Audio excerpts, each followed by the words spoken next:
Terima kasih masih bersama kami pemirsa. Harapan tahun politik tanpa drama dialami di tahun 2025. Fokus utama adalah membahagiakan rakyatnya. Ternyata tidak semudah gegap gempita yang ada dihadapi dengan rintangan yang harus dikejar solusinya. Partai koalisi diharapkan hadir memberi arti, namun saat ini memang belum teruji karena masih banyak peristiwa yang terjadi antara ambisi, amunisi, dan realisasi janji.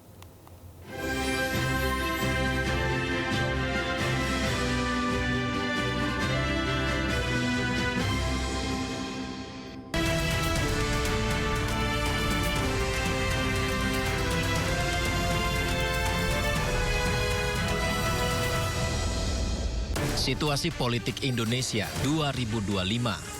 Saya bersumpah. Ujian soliditas koalisi partai politik pendukung pemerintah. Tahun politik tanpa drama yang seharusnya bahagia rakyatnya, namun tak semudah gegap gempita. Yang ada malah berbagai rintangan yang harus dikejar solusinya. Partai koalisi hadir memberi arti, namun belum begitu teruji antara ambisi, amunisi, dan realisasi janji. Saya bersumpah. Demi Allah saya bersumpah.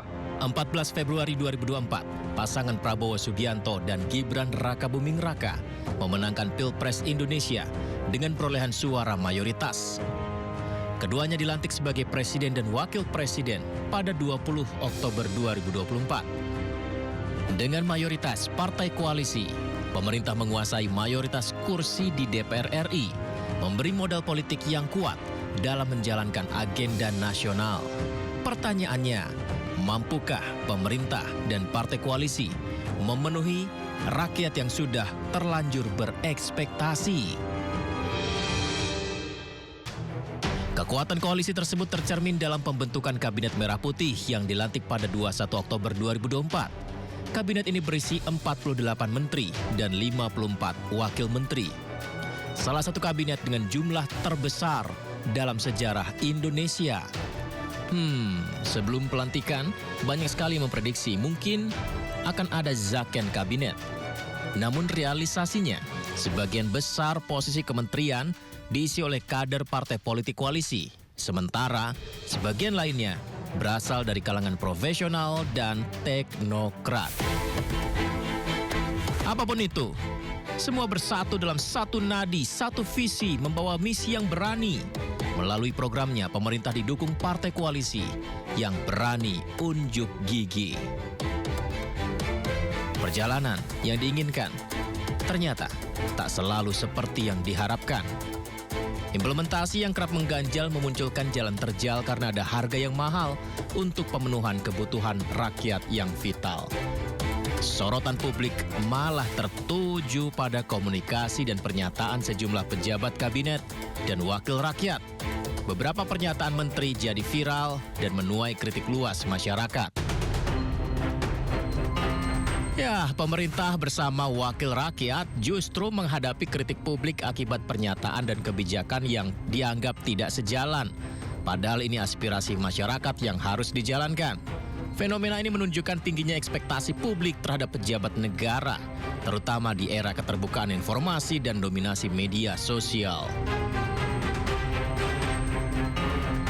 Gelombang kritik publik kemudian berkembang jadi kemarahan yang lebih luas di tahun 2025. Siapa yang menyangka?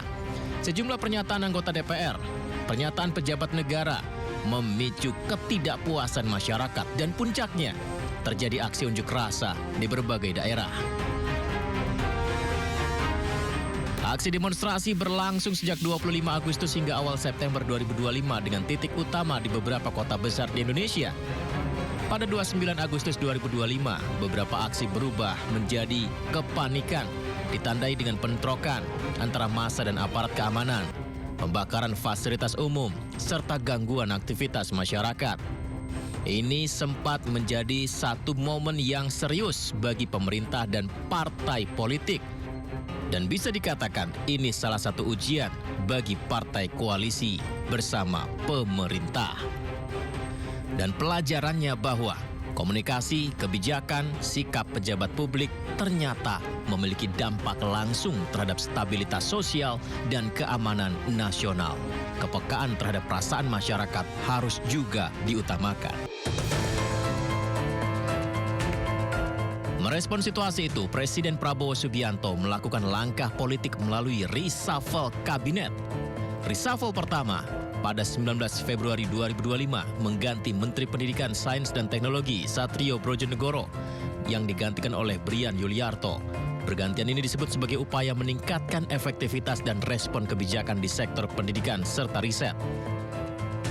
Reshuffle kedua, 8 September 2025. Tahap ini beberapa posisi strategis mengalami perubahan termasuk Menko Bidang Politik dan Keamanan, Menteri Keuangan Sri Mulyani, Menteri Perlindungan Pekerja Migran Indonesia Abdul Qadir Karding, Menteri Koperasi Budi Aris Setiadi, serta Menteri Pemuda dan Olahraga Dito Aryo Tejo. Reshuffle ini mencerminkan upaya Presiden menata ulang satu persatu memulai lagi kinerja kabinet sekaligus meredam tekanan publik dan dinamika internal koalisi. Padahal pemerintah tengah menjalankan program andalannya, makan bergizi gratis. Yang dalam perjalanannya, ternyata MBG pun masih ada pro kontra di lapangan. Pemerintah lagi-lagi mencoba untuk berbenah dengan maraknya dugaan siswa keracunan akibat kebersihan SPPG. Tak hanya di situ, terjadi kecelakaan mobil SPPG menabrak siswa di salah satu sekolah dasar. Ini membuat semua publik terbelalak. Pemerintah pun merespon cepat dengan evaluasi pelaksanaan MBG tetap harus dilakukan, tapi harus ada perbaikan. Untuk mobil MBG. Partai koalisi pun tetap mendukung program unggulan ini.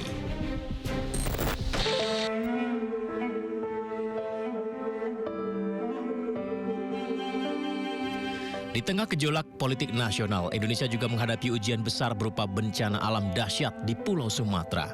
Akhir November hingga Desember 2025, hujan ekstrim memicu banjir bandang, tanah longsor di sejumlah provinsi terutama Aceh, Sumatera Utara, dan Sumatera Barat.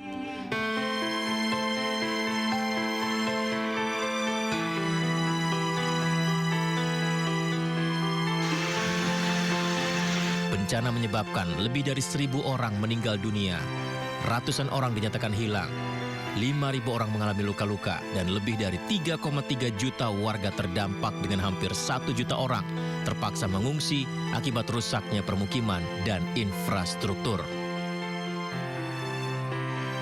Ramai di media sosial, beberapa pihak menginginkan adanya status bencana nasional, namun Presiden Prabowo mengumumkan bahwa belum saatnya bencana nasional. Dari argumentasi yang berbeda ini, tentu juga menguji stabilitas dan konsistensi dari partai koalisi apakah tetap mendukung dari langkah pemerintah ini.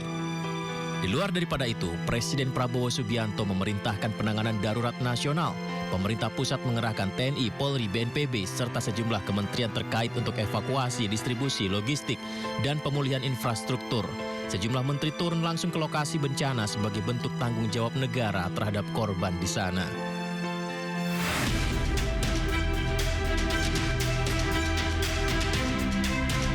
Dengan berbagai dinamika, mulai dari pernyataan kontroversial pejabat, kerusuhan sosial, reshuffle kabinet, hingga penanganan bencana nasional, soliditas koalisi partai politik pendukung pemerintah menjadi sorotan. Sejumlah elit partai menegaskan komitmen tetap dukung pemerintah Prabowo Gibran hingga akhir masa jabatan. Tapi, perbedaan sikap, strategi politik antar partai menunjukkan bahwa koalisi masih terus diuji oleh tekanan publik, tantangan nasional, dan yang terjadi hingga saat ini. Apakah akan tetap satu benang merah antara partai koalisi dengan pemerintah? Kedepan, kemampuan pemerintah menjaga komunikasi publik, meningkatkan kinerja kabinet, merawat hubungan antar partai koalisi, dan menjaga perasaan memenuhi kesejahteraan, kebutuhan sesungguhnya dari masyarakat. Ini yang akan menjadi penentu stabilitas politik serta keberlanjutan pemerintahan Indonesia.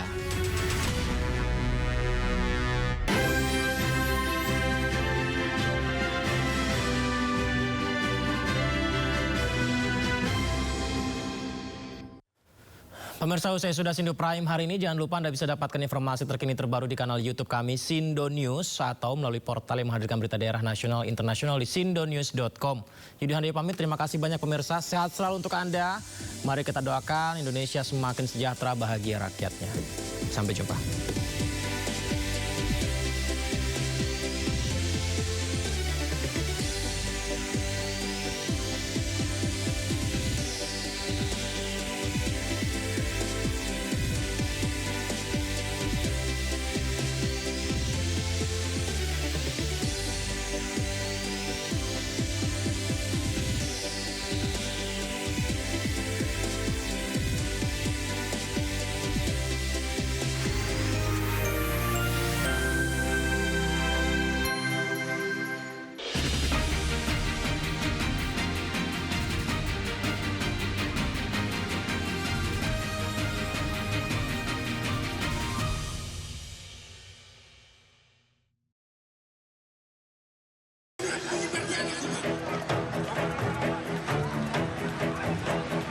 Polisi mengungkap unjuk rasa ricuh di depan Mapolda Sulawesi Selatan yang mengakibatkan 2 anggota polisi terluka bakar.